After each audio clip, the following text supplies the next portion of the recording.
ශ්‍රී ලංකාවේ කඳුකරය කිව්වම අපේ ඇස් ඉස්සරහ මැවෙන්නේ තේවතු මීදුම. ඒත් මේ කඳුකරය ඇතුලේ සම්පූර්ණයෙන්ම අමතක වෙලා ගිය කතාවක් හැංගිලා තියලා කියලා කවදාරි හිතිලා තියෙනවද? මේ කතාව තමයි හැමෝම ආදරෙන් පුංචි කෝච්චිය කියලා කිව්ව. ඒත් අද කිසිම සලකුණක්වත් හොයාගන්න නැති උඩුපුස්සෙල්ලාව දුම්රිය මාර්ගය ගැන. හිතන්නකෝ මුළු දුම්රිය පාරක්, ඒ කියන්නේ පීලි, ස්ටේෂන්, පාලම් මේ හැමදේම එක්කම නිකන් අතුරුදහන් වෙන්න පුරවන්ද? කිසිම සලකුණක්වත් ඉතුරු නොකර. අන්න ඒක තමයි අපි අද හොයන්න යන අභිරහස. දැන් බලන්න නුවරඑළියේ මේ තියෙන්නේ කවුරුත් දන්නා කාර්යබහුල බස් ස්ටෑන්ඩ් එක. බස් එනවා යනවා මිනිස්සු හැමතැනම කලබලයි.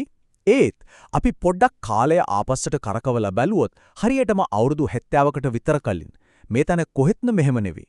මෙතන දෝංකාර දුන්නේ බස් හෝන් ශබ්ද නෙවෙයි. කෝච්චි එන්ජින් වල විසිල් සද්දේ කළු දුමාරයයි. හරි. ඒ වගේම තමයි බ්‍රුක්සයිඩ් පැත්තේ තියෙන මේ පරණ බිල්ඩින් එක. අද නම් මේක මේ ප්‍රදේශයේ බා එකක්. ඒත් මේ බිත්තිවලට කටක් තිබුණා නම් ඒවා කියයි ඉස්සර දවසක තේ පටවපු බඩු කෝච්චි පෙළට මෙතන නතර කරලා ගියේ හැටි ගැන.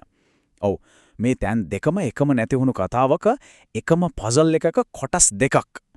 ඉතින් කොහොමද මේ නුවරඑළියේ බස් ස්ටෑන්ඩ් එකයි බ්‍රූක්සයිඩ් වල අර බා එකයි ලංකාවේ තිබුණු පුදුම සහගතම කඳුකර කෝච්චි පාරක කොටස් වෙන්නේ? ඇත්තටම ඒකට මොකක්ද වුනේ? හරි, අපි දැන් මේ කතාවේ මුලටම යමු. හොඳයි.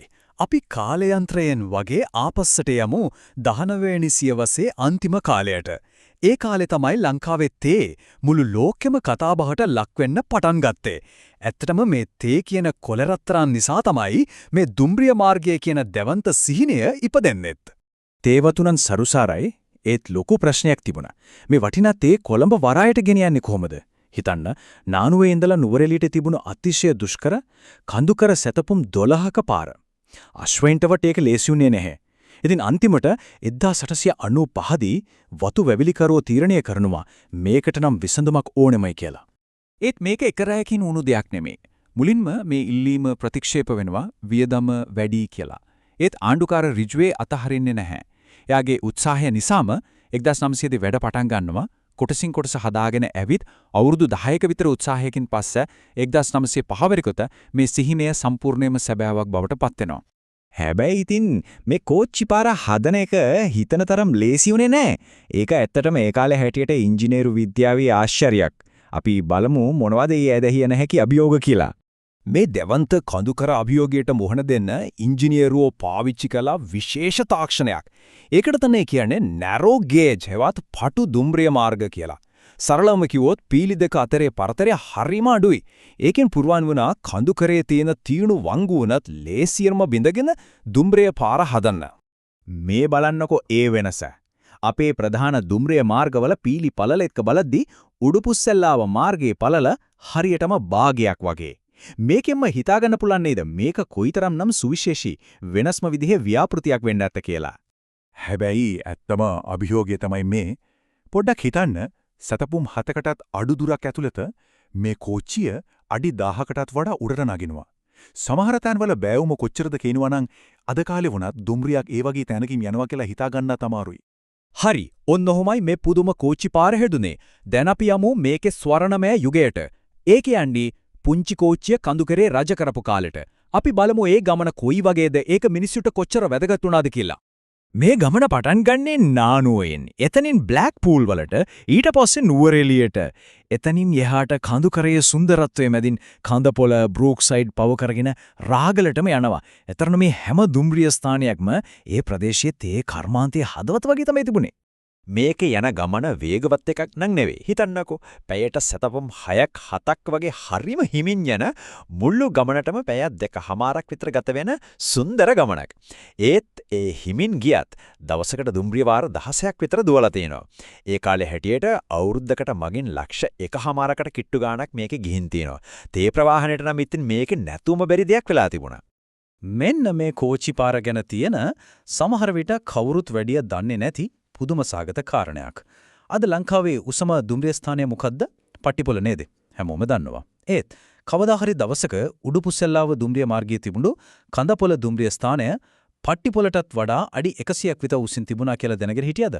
ඒ කියන්නේ ලංකාවේ ඉතිහාසයේ උසම දුම්රිය ස්ථානයේ මේ නැති වෙලා ගිය පාරේ තමයි තිබිලා තියෙන්නේ. ඒක හරියට නැති වුණු වார்த்தාවක් වගේ. ඒත් ඉතින් හැම හොඳ දෙයක්ම වගේ මේ සුවර්ණමය යුගයත් සදාකාටම පැවතුනේ නැහැ. අපි බලමු මේ ලස්සන කතාවේ අවසානයේ සනිටුහන් කරමින් පුංචි කෝච්චියේ අවසන් විසිල් හඬ ඇහෙන්න හේතු වුණු කාරණා මොනවද කියලා. කාලයත් එක්ක ලෝකය වෙනස් වුණා. පුංචි කෝච්චියට ලොකු තරගකරුවෙක් ආවා. ඒ තමයි මෝටර රථ. පාරවල් ටික හොඳ වෙද්දී තේ ප්‍රවාහනයේට ලොරි පාවිච්චි කරන එක ගොඩක් වේගවත්, ගොඩක් ලාභදායී වුණා. ඉතින් මේ හිමින් යන කෝච්චියට අලුත් වේගවත් ලෝකයේත් එක්ක තරඟ කරන්න බැරි තත්ත්වයක් ආවා. අන්තිමට තීරණාත්මක වුණේ සල්ලි. 1940 ගණන් වෙද්දී මේ මුළු දුම්රිය මාර්ගයම අවුරුද්දකට පවුන් 30000ක පාඩුවක් ලැබමින් තමයි දිව්වේ. ඒ කාලේ හැටියට ඒක හිතාගන්නවත් බැරි තරම් ලොකු මුදලක්. ඉතින් ආර්ථිකව බලද්දී මේක තවත් ඉස්සරහට ගෙනියන එකේ කිසිම තේරුමක් තිබුණේ නැහැ. ඊට මේක වහලා දැම්මේ එකපාරටම නෙමෙයි. අධ්‍යයන දෙකකින්. මුලින්ම 1942 රාගල ඉඳන් නූරෙලියට කොටස වැහුවා. ඊට පස්සේ 1948 අගෝස්තු 25 වෙනිදා නානෝය නූරෙලිය කොටසත් ස්ථිර වුණු වහලා දැම්මා. පුදුම දේ තමයි ශ්‍රී ලංකාවට නිදහස ලැබිලා මාස කිහිපයක් යන්නත් කලින් යටත් විජිත යුගයේ මේ දෙවන්ත නිර්මාණයට සමුදෙන්න සිද්ධ වුණු එක. හරි. උන්න හොමේ කතාව ඉවර වුණේ. දැන් අපි ආයෙත් වර්තමානයට එමු. කෝච්චිය නැති වුණාට ඒ කතාවේ දෝංකාරය තාමත් කඳුකරේ රැඳිලා තියෙනවා. අපි බලමු අද අපිට හොයාගන්න පුරුවම් ඒ උරුමේ ඉතිරි වෙලා තියෙන කොටස් මොනවද කියලා. කෝච්චි බාර අයින් කරාට පස්සේ මොකද උනේ? කාලයත් එක්ක සබාදහම ඒක ආපහු තමන්ගේ කරගත්තා. ඒක විස්තරයක මෙහෙම සඳහන් වෙනවා. අද මේ සතපුම් 19න් සැලකිය යුතු කොටසක දකින්න ලැබෙන්නේ ගෙවල්. සමහර කොටස් තේවතියට සැඟවිලා. තවත් තැන් මහපාරවල් බවට පත් වෙලා. ඉතින් අපි මේ ගමන පටන් ගනිද්දී අහපු ප්‍රශ්නෙට උත්තරේ තමයි මේ. මුළු කෝච්චි පාරම සම්පූර්ණයෙන්ම වතුර දහන් වෙලා නැහැ.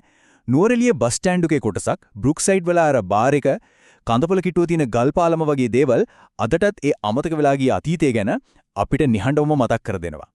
උඩුපුස්සෙල්ලාව දුම්රිය මාර්ගයේ මේ කතාව ඇතරම අපිට එක දෙයක් හොඳටම මතක් කර දෙනවා.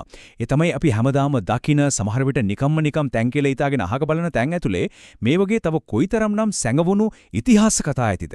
සමහර විට ඊළඟ පාර පරණ පාලමක් නැත්නම් අතෑරලා දාපු ගොඩනැගිල්ලක් දැක්කොත් ඒක පිටිපස්සේ තියෙන කතාව මොකක්ද කියලා පොඩ්ඩක් හිතන්න පෙළඹෙවි.